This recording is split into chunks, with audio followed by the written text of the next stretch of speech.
It's time for this week's episode of Brandon Sports Talk, featuring in-depth interviews from those who are trending in the world of athletics.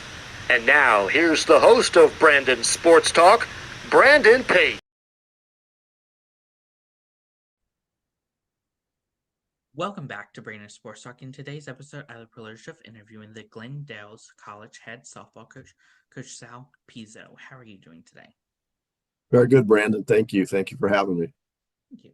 Can you talk about how you knew that you want to get started in coaching in college softball? Well, honestly, it took a while before I realized that. Growing up, I knew I wanted to be involved in sports. At first, professional athlete, which clearly that wasn't going to happen after maybe I got into my teens or 20s. I actually went to broadcasting school hoping to get into maybe sports broadcasting. And then, life took its route. And I had a daughter who got into softball at the age of 11. And I had already, being a big sports enthusiast, I had coached some. I actually played basketball more than any other sport. So I coached some basketball teams and just rec league things and that. And so when she got into softball, I had the opportunity to start coaching her in little league. And then she didn't get rid of me until college, because literally I coached her in little league and travel ball. The year that she went to high school, I got the job as an associate head coach at the high school she went to. And then the year she graduated from high school, I got the opportunity to go to Glendale College and coach. So she came there for 2 years, and then she finally, got a scholarship to a 4-year school, and got away from me for a while. But then she came back and coached with me for a few years. So that's how I got into it, basically just with my daughter's interest to start with. But I always knew I wanted to do something in sports, and I feel really blessed that this is, how the route ended. What was that experience like for you getting to coach travel softball and high school softball? Well, again, it was a good stepping stone to where I am now, and I think that by going that route, you kind of understand the whole process, so that when you finally get to college and you're out there recruiting athletes and things like that, you know what they've gone through, and that kind of thing. So it was a great experience, and certainly something that I value and I think has helped me, in my career. During your time, what was that experience like for you getting to learn on the high school level before transitioning over to the college level? I think sometimes you don't realize it until you get to college, what the high school experience provided. But I think just in general, just a matter of a lot of times with certain situations, it's more of the behind the scenes things, that you need to learn before you get to a certain level. Just in terms of just scheduling and budgeting and organizational type things. You know what I mean? So that was certainly something that was part of that. For you, what was that experience like being the head coach for the American team? You're talking about for high school. Um, well, again, it's always fun to be the boss, but I mean, in general, it's more of a thing where, you know, uh, the responsibility that comes with that, you need to take seriously. And, you also learn, even though, I coached my daughter through this whole process. Um, I had other experiences coaching guys, in rec ball and stuff like that. And there's definitely a difference, So just to be the head coach at the high school level and coach these young ladies, and that again prepared me for what was next. When you came to Glendale, what was that experience like first being the assistant coach? Um, well, it really was a good experience. The way it worked out was the head coach at the time that brought me in actually was recruiting my daughter. So we kind of had a relationship built up like that, and just getting into the college realm, it makes you feel like you've accomplished something, and then hopefully you're gonna be able to go even further. What was that transition like for you going from being the assistant coach to getting that head coaching job?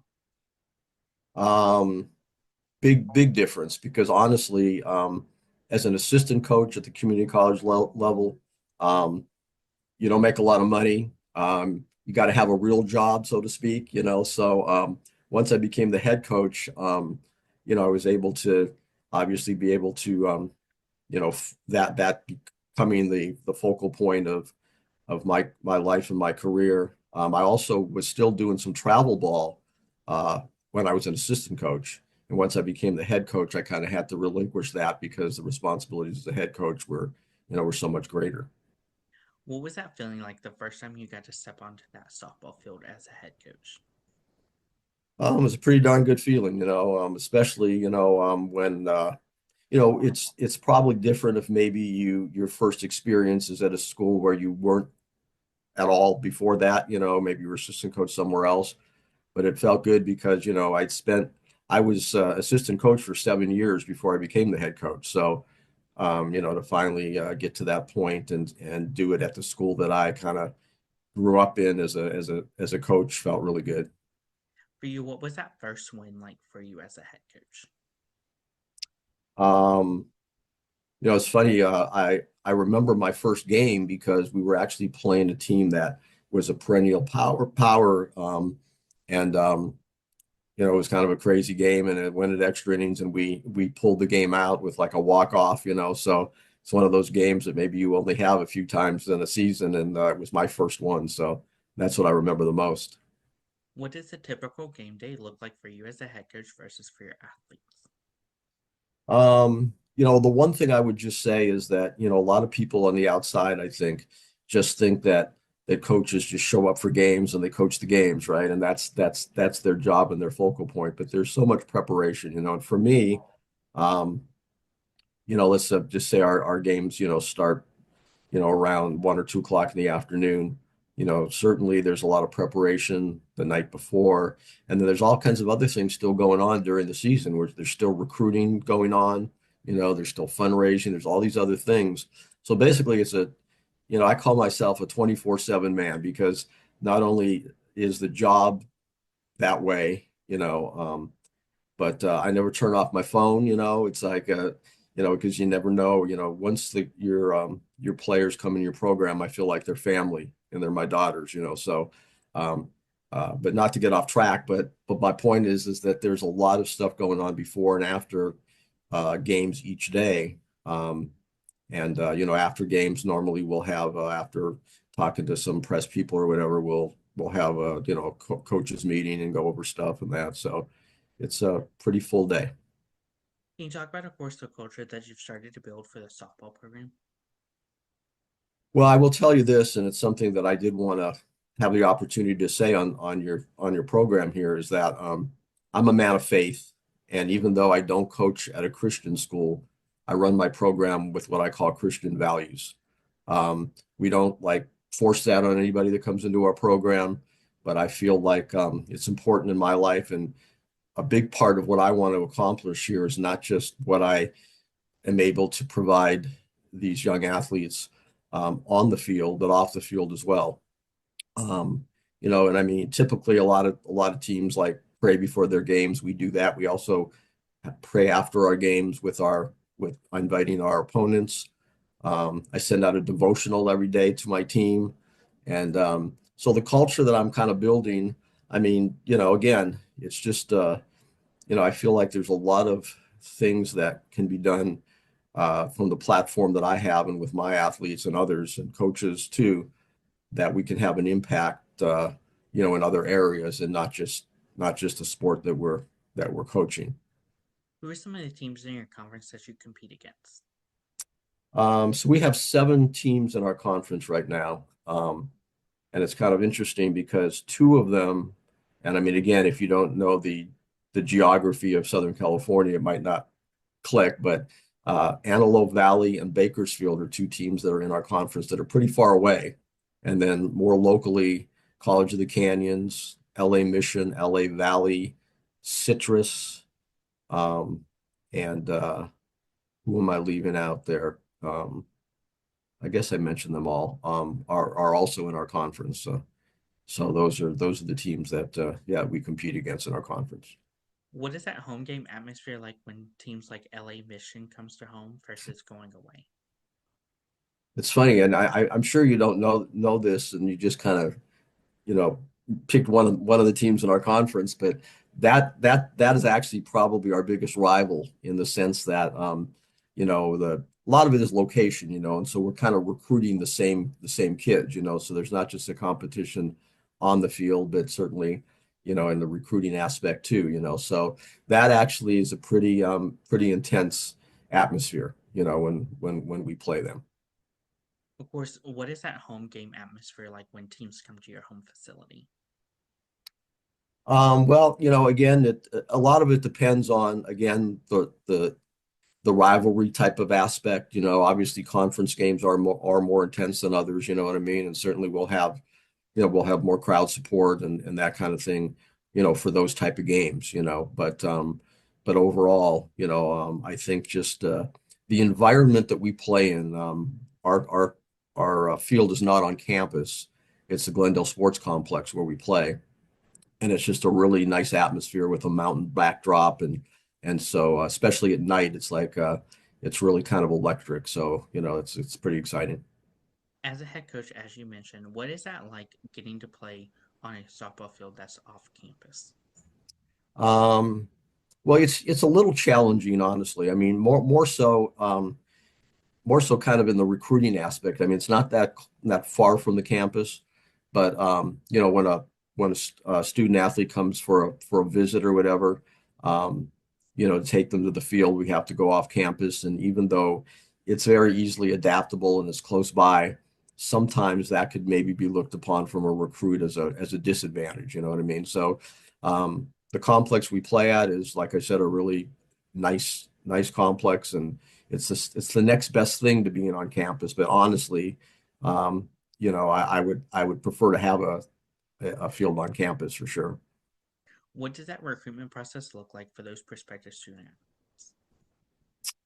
Um, the recruiting process, it's interesting because you think about, as a college coach, the athletes are coming from high school, and certainly there's a certain amount of recruiting at the high school level in terms of going to high school games and that. But honestly, most of the players that we end up coming into our program, I mean, they're in high school, but they're playing travel ball. And I work about probably 12 to 14 weeks during the fall and summer, camps and showcases, um, of travel ball. And what that allows me to do is, not only does it help in the recruiting process because I'm out there and visible and being able to work, kind of one-on-one with some of these kids, because these camps are considered instructional camps. So there's no, like, issues with recruiting violations or anything. And then the other thing that benefits us being a community college is obviously our main, or my main, um, I would say, requirement, or that I'm expected to do, is to move our kids on to 4-year schools with scholarships. And by working these camps with a lot of the 4-year college coaches, we built up so many relationships, and I've been doing this for so long that it's put us in a position where we have one of the top, like, transfer rates from our community college to a 4-year school, and that's super important. As a head coach, what are some of the things that you look at in those prospective student athletes? Everybody loves to have great athletic players, right? And certainly that's important, and certain things on the field athletically are, catch your eye.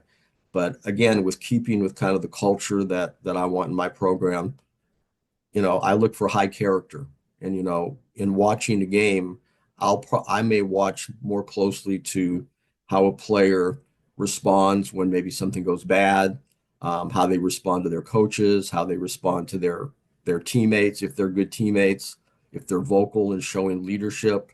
I mean, it's not a joke. I mean, seriously, I tell some of these kids when they come to camps, coaches are watching you from the second you get out of your car, because you just want to see how they comport themselves. hopefully you're not having your mom or dad carry your softball bag, I mean, just, how are you interacting with them? So there's all those things. So we try our best. I always say that I try to have a drama-free program.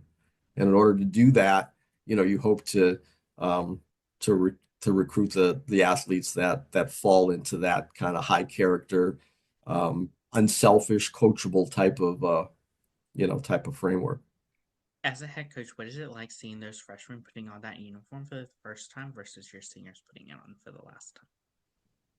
Well, first of all, consider, we're a community college, so we just have freshmen and sophomores, and then so my sophomores are like my seniors. We only have them for 2 years, right? But it's always exciting to see that, and I know that the one thing that I always try to tell my athletes, especially like when they're playing their first games, is that it's natural maybe to have some nerves or whatever, but the thing I always tell them is that pressure is a privilege, and you're here, you might be feeling some pressure, but you got here for a reason, right? And a lot of kids would be love to be in your place.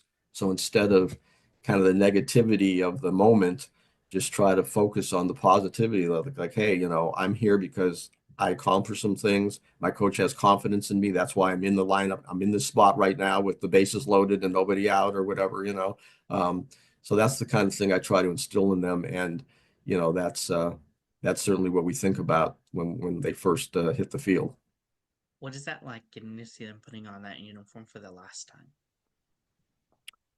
Sometimes it's too quick, because again, it's a quick turnaround. We only have these kids for 2 years. Sometimes we have them for three. They might have a redshirt year where because of some, academic situation or injury situation, we might have them for a third year. Um, but at the end of the day, what I just hope is that we all myself and my coaching staff was able to have the impact that we hope we could have on them. And it's the most gratifying thing is them coming back later and staying close to the program and coming back with some gratefulness and thanks for what we were able to help them with.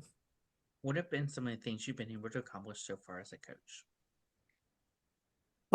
Again, I feel like most of my accomplishments, I mean, we haven't won any state championships. I mean, that's, our best season, we made it to super regionals, which was like we won a regional and we worked one step away from the state finals.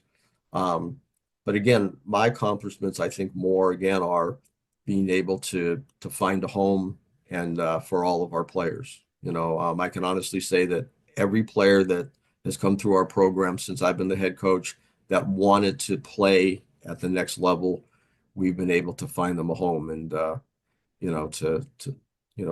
continue to play and pursue their education. So that's what I'm most proud of. What are some of your future plans moving forward for the program?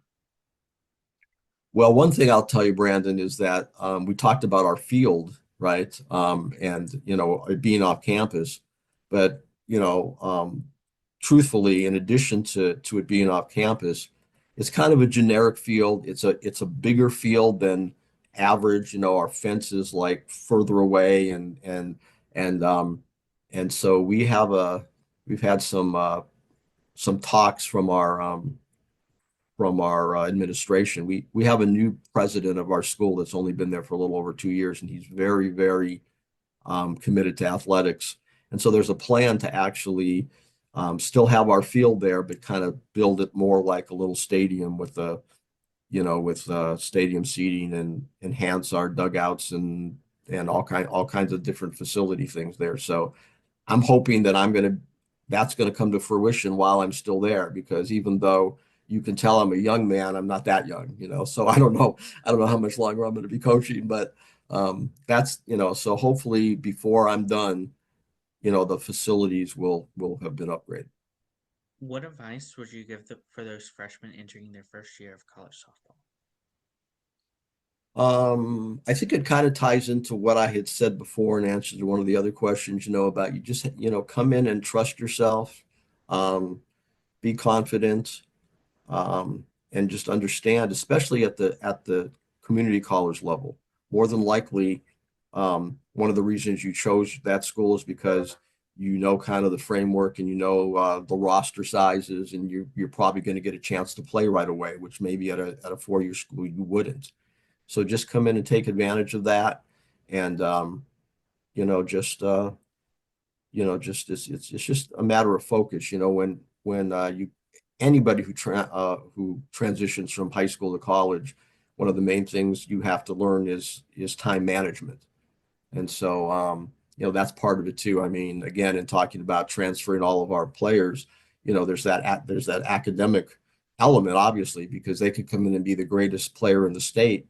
And at the end of the day, if they don't have their grades and their credits and everything, the way they need to, they're not going to be able to take advantage of those opportunities. So, yeah. What advice would you give those sophomores transitioning into leaving the program and going to a 4-year institution?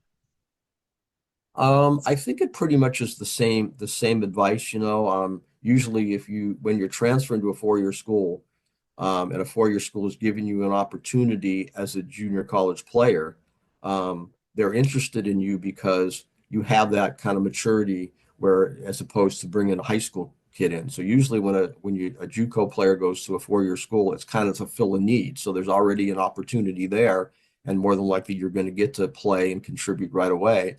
So you just take that same swag, whatever you want to call it, that got you to the point of getting that scholarship. Just keep it going. What advice would you give those future coaches out there looking to start their own softball program?